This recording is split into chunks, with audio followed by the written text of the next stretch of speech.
जय हिंद दोस्तों, कैसे हैं आप लोग। उम्मीद करते हैं आप लोग अच्छे होंगे और ठीक होंगे। स्वागत है आपका हमारे YouTube channel in India education में। जो आज का हमारा टॉपिक है वो है हमारा पाचन तंत्र। पाचन तंत्र हमारा टॉपिक है और भोजन का पाचन, पाचन तंत्र, मनुष्य में पाचन तंत्र और भोजन का पाचन, ये हमारा आज का टॉपिक है। दोस्तों क्या आपको मालूम है कि हमारे बड़ी आंत के कितने भाग होते हैं, छोटी आंत के कितने भाग होते हैं? क्या आपको इन क्वेश्चनों का उत्तर मालूम है कि हमारा जठर रस कहाँ पाया जाता है, हमारा पित्त रस कहाँ पाया जाता है, हमारा अग्न्याशयी रस कहाँ पाया जाता है? अगर आपको इन क्वेश्चनों का जवाब नहीं मालूम है, अगर आपको ये पता नहीं है कि जो हमारे शरीर का सबसे बड़ा अंग कौन है, अगर आपको इन क्वेश्चनों का जवाब नहीं मालूम है तो आप हमारे इस टॉपिक को देख सकते हैं। जो हमारा ये टॉपिक है ये हमारे हाई स्कूल के लिए जो हमारे साइंस का पेपर होता है उसके लिए बहुत ही इंपॉर्टेंट टॉपिक है। तो हम बिना देरी के साथ अपने टॉपिक की ओर बढ़ते हैं।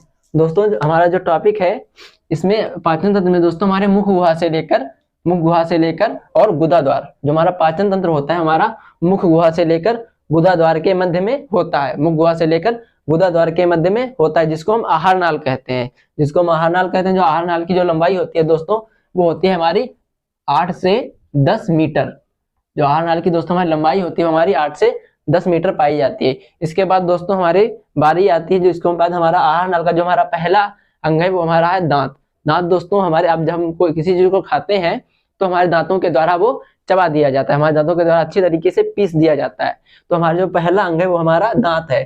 जो हमारा पहला अंग है आहार नाल का, जो हमारा पहला पार्ट है हमारा दांत है। दांत दोस्तों 4 प्रकार के होते हैं जिनको हम कहते हैं कृंतक, रदनक, चवर्णक, अग्र चवर्णक। क्या कहते हैं दोस्तों, दांत कितने प्रकार के होते हैं? 4 प्रकार के। कृंतक, रदनक,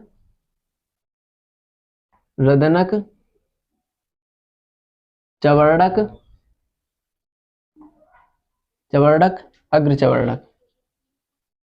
अग्र चवर्णक।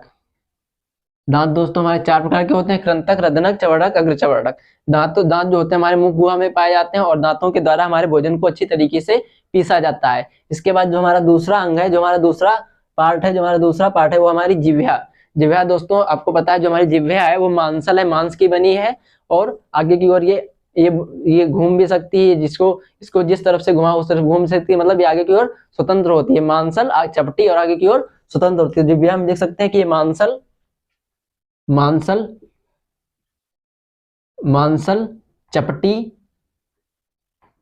चपटी और आगे की ओर क्या होती है दोस्तों? स्वतंत्र होती है। आगे की ओर स्वतंत्र होती है। इसके बाद जो हमारा अगला अंग है हमारा, जो हमारा ग्रास नली का जो हमारा अगला आहार नाल का जो हमारा अगला अंग है हमारा है ग्रसनी दोस्तों हमारी मुख गुहा से हमारी ग्रास नली के मध्य तक होती है। ग्रसनी जो हमारी होती है मुख गुहा से लेकर ग्रास नली के मध्य में होती है। जो हमारी ग्रसनी की लंबाई होती है वो हमारी दोस्तों होती है, ग्रसनी की लंबाई होती है 10 से 12 सेंटीमीटर। हमारी ग्रसनी की लंबाई जो होती है हमारी 10 से 12 सेंटीमीटर होती है। इसके बाद जो हमारा अगला अंग है वो हमारा है ग्रास नली दोस्तों हमारी ग्रसनी के बाद हमारी ग्रास नली चालू होती है। हमारी ये जो ग्रसनी होती है ग्रास नली में ही आके खुलती है। तो ग्रास नली की जो लंबाई होती है वो दोस्तों 25 से दोस्तों 27 सेंटीमीटर के मध्य में होती है। जो हमारी ग्रास नली की लंबाई होती है दोस्तों हमारी 25 से 27 सेंटीमीटर के मध्य में होती है। इसके बाद हमारा अगला टॉपिक जो हमारा अगला अंग दिख रहा है, ये वाला हमारा दिख रहा है, इसको हम कहते हैं आमाशय। जो हमारा ये वाला अंग है इसको हम आमाशय कहते हैं। ये हमारा है आमाशय। ये हमारा आमाशय दोस्तों आमाशय जो होता है हमारा जे आकार का होता है, अंग्रेजी के जे आकार का होता है। इसकी लंबाई दोस्तों 25 सेंटीमीटर होती है। इसकी लंबाई दोस्तों क्या होती है? 25 सेंटीमीटर होती है। और आमाशय में ही हमारा जठर रस पाया जाता है।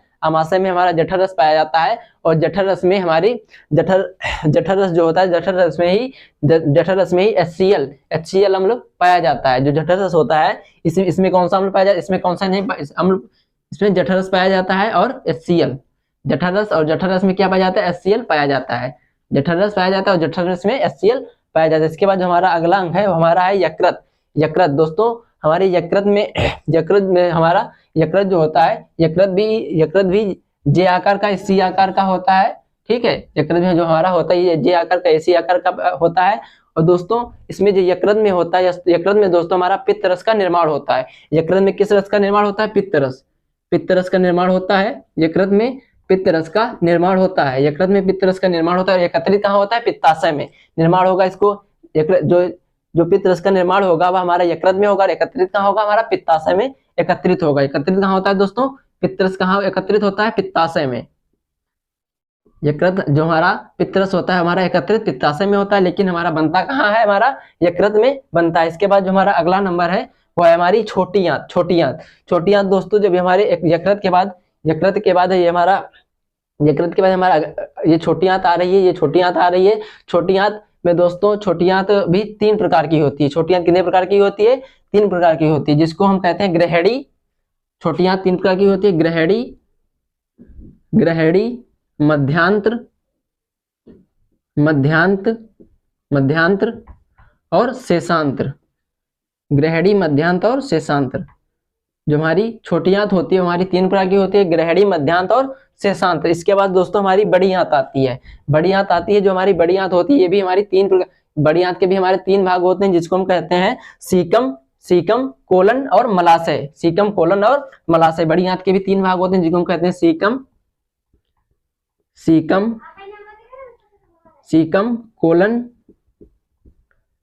कोलन और मलाशय।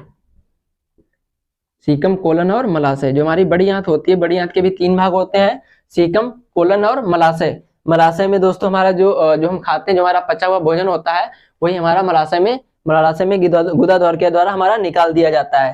हमारी बड़ी आंत होगी, बड़ी आंत के हमारे 3 भाग होते हैं, जिनको हम कहते हैं सीकम, कोलन और मलाशय। सीकम, कोलन और मलाशय ये हमारे पाचन तंत्र हो गया है। पाचन तंत्र में हमारा आपको पता है कि पहला भाग जो हमारा दांत होता है, उसके बाद जिह्वा होती है, इसके बाद ग्रसनी होती है, इसके बाद ग्रासनली, इसके बाद आमाशय के बाद यकृत के बाद छोटी आंत के बाद बड़ी आंत। तो ये बारी बारी करके एक दूसरे, जो एक अंग हमारा खत्म होता है उसके बाद हमारा दूसरा अंग उसमें खुल जाता है। ठीक है, ये हमारा पाचन तंत्र हो गया। पाचन तंत्र में कुछ बहुत ही इंपॉर्टेंट इसमें एंजाइम पाए जाते हैं, जो कहाँ से स्रावित होते हैं, कहाँ पे इकट्ठे होते हैं, इनका आपके लिए जान लेना बहुत ही आवश्यक है दोस्तों।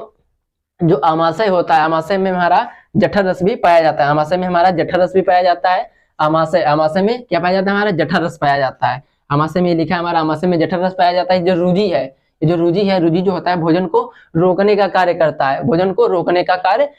है। दोस्तों जो हमारा अग्न्याशय है, ये हमारा अग्न्याशय है। अग्न्याशय में दोस्तों हमारा अग्न्याशयिक रस पाया जाता है। अग्न्याशय में हमारा अग्न्याशयिक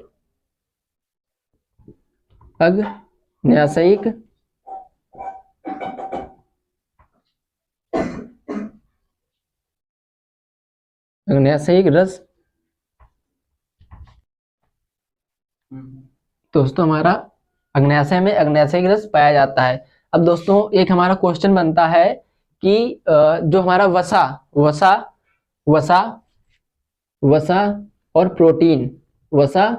और प्रोटीन का पाचन पूरी तरीके से कहाँ होता है? वसा और प्रोटीन का पाचन पूरी तरीके से कहाँ होता है दोस्तों? वसा और प्रोटीन का पूरी तरीके से पाचन हमारा शेषांत्र में होता है, छोटी आंत के शेषांत्र भाग में। छोटी आंत के काहे में? शेषांत्र भाग में। छोटी आंत के किस भाग में? शेषांत्र में। छोटी आंत के शेषांत्र में होता है। छोटी आंत के शेषांत्र में होता है दोस्तों। ये जो हमारी ग्रंथियां होती हैं, हमारी लार ग्रंथियां कितनी जोड़ी होती हैं दोस्तों? लार ग्रंथियां हमारी होती हैं 3 जोड़ी। लार ग्रंथि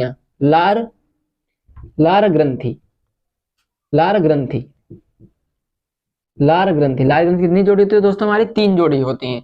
3 जोड़ी होती हैं। लार ग्रंथि हमारी कितनी जोड़ी है? 3 जोड़ी होती हैं दोस्तों। आप इसका स्क्रीनशॉट ले लीजिए, फिर हम अगले टॉपिक की ओर बढ़ते हैं। उम्मीद करते हैं दोस्तों आपने स्क्रीनशॉट ले लिया होगा। हम थे कि लार ग्रंथियां कितनी जोड़ी होती हैं। लार ग्रंथियां कितनी जोड़ी होती हैं दोस्तों? लार ग्रंथियां हमारी 3 जोड़ी होती हैं। 3 जोड़ी होती है हमारी लार ग्रंथियां, 3 जोड़ी होती हैं। तो हमारी ग्रंथियां होती है, हमारी पहली होती है हमारी कर्ण कर्णपूर्व, कर्णपूर्व ग्रंथि, ग्रंथि जो हमारी दूसरी होती है अधोहुन, अधोहुन, अधोहुन। तीसरी हमारी होती है अधोजिह्वा, अधो, अधोजिह्वा, अधोजिह्वा, कर्णपूर्ण, अधोहुन और अधोजिह्वा, अधोजिह्वा।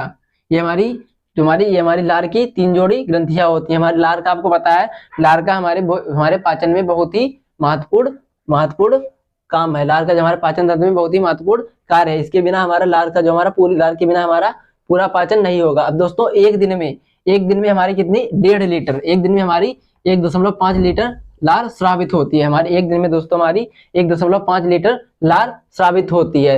अब मानव में भोजन का पाचन समझ लीजिए, मानव में भोजन का पाचन क्या होता है, आपको ये पूरी तरीके से समझ में आया होगा। पाचन तंत्र आपको पूरी तरीके से समझ में आया होगा।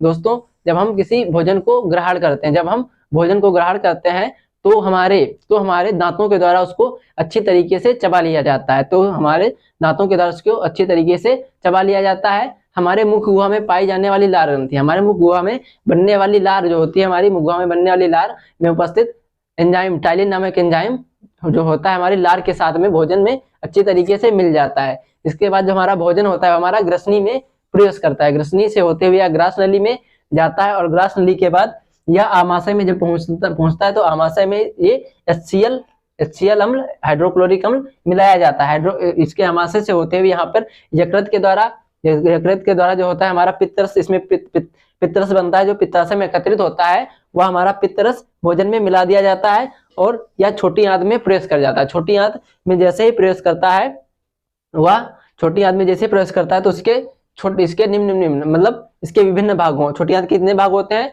छोटी आंत के होते हैं 3 भाग, ग्रहणी, मध्यांत और शेषांत से होते हुए यह बड़ी आंत में प्रवेश करता है। बड़ी आंत में या इसके तीनों भागों से, सेकम, कोलन और मलाशय से होते हुए या इसमें मलाशय में पूरे तरीके से, मतलब मलाशय में इसका जो भोजन होता है वह मल के द्वारा बाहर निकाल दिया जाता है।